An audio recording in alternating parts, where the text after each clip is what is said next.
If you have been feeling a sense of bone-deep exhaustion lately, that sleep just does not seem to fix. You are not alone, and you certainly are not broken. If you were born between 1977 and 1985, your brain underwent a massive hardware update in your 20s that no other generation in human history ever experienced, and that unique neurological journey is exactly why you feel so uniquely drained today. You are part of a microgeneration known as the Xennials, and you are currently navigating a world that your childhood never prepared you for. While trying to raise children in a digital landscape that feels completely alien to your own upbringing, you probably noticed that you do not feel the constant need to announce every opinion or daily update to strangers on the internet. And that is because somewhere deep in your psychological wiring, there is an understanding that not every thought requires a press release. You remember the specific weight of a physical phone book and the exact screeching rhythm of a 56K modem. But you also watched the birth of the smartphone in your 20s as if it were a new species. You are not just caught between Gen X and Millennials, you are a biological anomaly. You are the last humans to have a childhood that was not recorded, and the first to have an adulthood that is permanently searchable. To understand why you feel so frustrated as a stay-at-home parent or a professional today, we have to look at your brain. Most people assume our personalities are fixed in childhood, but neuroscientists now know that the prefrontal cortex, the area responsible for complex decision-making and adapting to change, continues to develop until roughly the age of 25. This means that while your brain was in its highest state of plasticity, the entire world flipped from analog to digital. You did not just learn to use the internet, you neurologically transformed with it. You became what psychologists call psychologically bilingual. This bilingualism is your secret superpower, but it is also the source of your fatigue.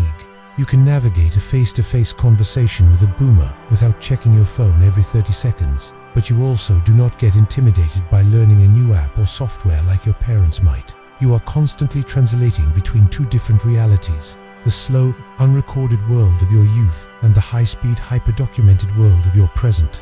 That constant internal translation creates a massive amount of mental friction. Think back to your childhood for a moment. Most Xennials were the peak of the latchkey generation.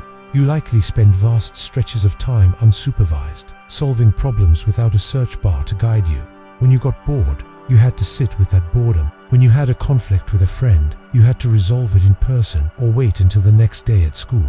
This environment built what psychologists call an internal locus of control, deep-seated belief that outcomes depend primarily on your own actions rather than external validation. But as a parent today, that internal locus of control is being tested like never before. You grew up in a world where parenting was not a verb that required constant, recorded action. Now, you are raising iPad natives in an era of helicopter parenting and digital comparison. You value the unsupervised freedom you had as a kid, but the world tells you that letting your child out of your sight is a crisis. This creates the Zenial parenting paradox. You want to give your children the analog silence you remember, but you are trapped in a digital noise machine that demands you perform your parenting for an audience. There is also a heavier truth we need to acknowledge, which is the economic scar many of us carry. Most Xennials entered the job market or were trying to stabilize their early careers right as the 2008 financial crisis hit. That timing matters more than the headlines suggested. Research on economic hardship shows that financial trauma during your 20s creates long-term psychological imprints. It shapes how you think about risk and security for the rest of your life. If you find yourself constantly worrying about the budget or feeling a low-grade hypervigilance about the future, even when things are technically fine, that is not pessimism. It is a survival adaptation. Your nervous system remembers the rug being pulled out just as you were trying to stand up. You have been in adaptation mode for decades, adjusting to technological upheaval and economic shocks simultaneously. This leads to what researchers call allostatic, load, the literal wear and tear on your body from chronic, successful adaptation. You are tired because you have been a bridge for 40 years. You have been the one explaining the internet to your parents and explaining boundaries to your younger colleagues. You have been the one trying to maintain the human standard in a world that feels increasingly simulated. But here is the blue ocean of opportunity for your generation. Because you remember what it was like before the noise, you are the only ones who truly know how to lead the world back to a version of reality that is human, slow, and private. You have a unique privacy advantage that you might not be using because you did not grow up documented. You have the psychological freedom to reinvent yourself. You are not trapped by a digital fossil of who you were at 15. Your memories were allowed to evolve and soften, which is how the human brain is actually designed to work. You can lean into that lack of a permanent record to start over, to change your path, or to simply opt out of the performance entirely. We also need to talk about the armor of irony.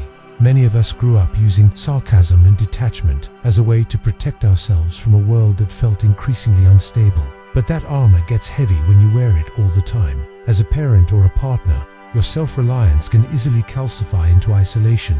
You are so competent at handling everything alone that you might have forgotten you were actually allowed to ask for help.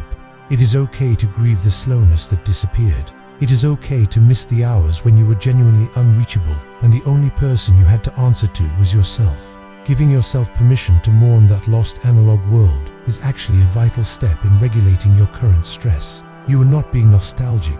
You are honoring the environment your nervous system was originally built for. As we move into an era dominated by artificial intelligence and even more synthetic experiences, your role is going to shift from a bridge to an anchor. You are the guardians of the human standard. You are the only generation left with the neurological firmware to remember how to live without a digital interface. You know how to log off. You know how to show up in person. You know how to exist without documenting it.